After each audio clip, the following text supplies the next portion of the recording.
So we're going to keep things pretty fundamental today. We're going to look at headlock escapes. So this is not something that's like super common in jiu-jitsu, especially not at the high level. High level, we know that not having an underhook is not a great idea. There's things like kisagatami that we can do that are going to be a little bit more successful than just a headlock. But when we're fighting beginners or on the street, it's important that we have at least some knowledge on how to deal with that position, because beginners all the time are going to get hold of the head and just be like squeezing it. So we just put ourselves into the headlock position. So if you take a seat there for me, Craig. So headlock is where he hasn't got control of this arm. Like Kesa would be where he's taking my arm up, maybe grabbing his arm onto his own leg, and then he's like pressing me flat to the floor and creating loads of pressure. Headlock is just basically, he's got this grip and he's just trying to squeeze and pop my head off. Not doing anything as far as submission wise, but it really can be a pain. So first escape that we're going to do is we're going to make a frame onto our partner's neck. So this back arm is going to come over the top and we're going to frame in. Second hand, either inside or outside, depending on how he's grabbed. My arm's on the outside, so that's what we're going to go with. We're going to back it up, frame here, and we're going to push into our partner's head. So as we push into the head, we're going to start to move and shrimp our body so we create a space behind him. We push in, shrimp, create the space, swing and pendulum up to a seated position. Just come around to a little bit for me, right? Now the likelihood is that if this is a beginner or on the street, they're not going to let go of this. They feel like they've got something and they're going to keep hold of it. So we're going to need to release that. I want to get a bit better control first. So I'm going to put my hand down, block and create some space, and I'm going to bring my foot over and put my foot where my hand was. Then I'm going to use that frame to make him lose his grip. So I'm going to just dig underneath the jaw and push until the arm comes open. Now, we've got a choice here. We can either just pull this arm across and just take the top position and control, or if we're just doing jiu-jitsu, pass the arm, press the head, throw the leg over. I've got a nice arm bar finish. So again, here, headlock, I make my frame, push into my partner, then I'm going to shrimp. As I create the shrimp and there's some space behind, swing the leg, create that pendulum sit up. Block in front of the body, step over, pull my leg in tight, and then we're going to make that twist into the jaw until he releases his grip.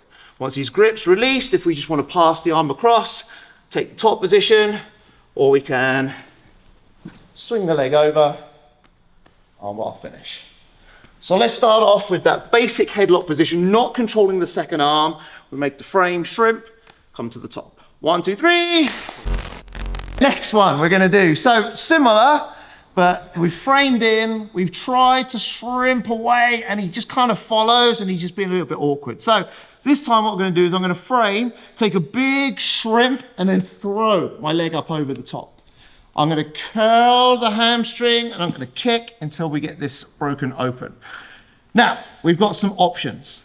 Number one option, we can shrimp and move our hips.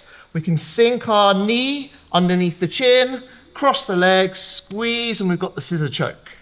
We can lock up this Kimura grip, set ourselves up, lift up like we worked on last week. Or not last week, I was away last week, the week before that. Elbow in, and turn behind. Or what we can also do is post on our elbow, lift our hips, take our bottom leg out, pull the knee up through, and we've also got nice tight arm bar finish as well. So again, the same thing, we make the frame, we try to push him away as much as possible, little shrimp, leg comes over the top.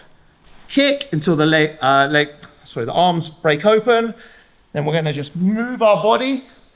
Number one option, find underneath the chin, scissor choke. Number two option, lock in for the Kimura and come up. Number three option, post onto our elbow.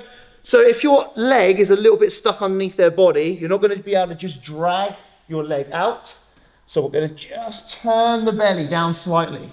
This is going to allow me to bring the leg out from underneath the head. And we got that tight armbar finish. So let's do the same thing, guys, but instead of just the frame of the shrimp come to the top, we're going to use the leg this time. 1, 2, 3. Right, so for this last one, maybe I've tried this, maybe I just couldn't get the leg over the head, shrimp out, and he's just following. So another option for us. Most of the time, he's not going to be sitting here with his legs straight. He's going to have this second foot up because he's going to feel better base. He's going to feel like he can push back into me. So what I'm going to do is I'm going to take this leg and I'm going to bring it over the top here. I'm going to hook it. Now, obviously, if he lets go of this, and I can pop out the back, this gives me back take opportunities. But again, probably the reason why he's got the headlock is because he doesn't have many other options. And he's like just squeezing on that head as hard as possible. So getting my head out without giving myself a load of cauliflower ear just isn't going to be possible. So what I'm going to do is I'm going to hold on to this bottom wrist if I can, base off my back foot, lock in on this leg, and I'm going to bridge and push into my partner. So if he continues to roll, we just end up in the same position that we were before. We frame and we break the grip off, we end up with the arm bar again. If he doesn't continue to roll and he just kind of stops himself, we lock onto the leg, we roll over. Another option here is to base this hand, put our shoulder through his shoulder blades, and then we're just going to lift up the arm for a Kimura lock. So I'm just basically like using my shoulder and pinning his body to the floor, and then using the rest of my body just to kind of lift his arm up like we normally would do for a Kimura. So again, we lock in on the leg, we bridge, we give him a little bump as well, just a little helping hand over. If he continues to roll, we end up going here.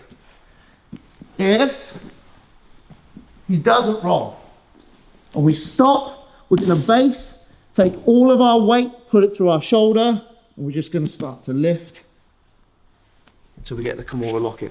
Okay? So last one, leg up over the top, and then drive forwards into our partner this time. 1, 2, 3, let's do it.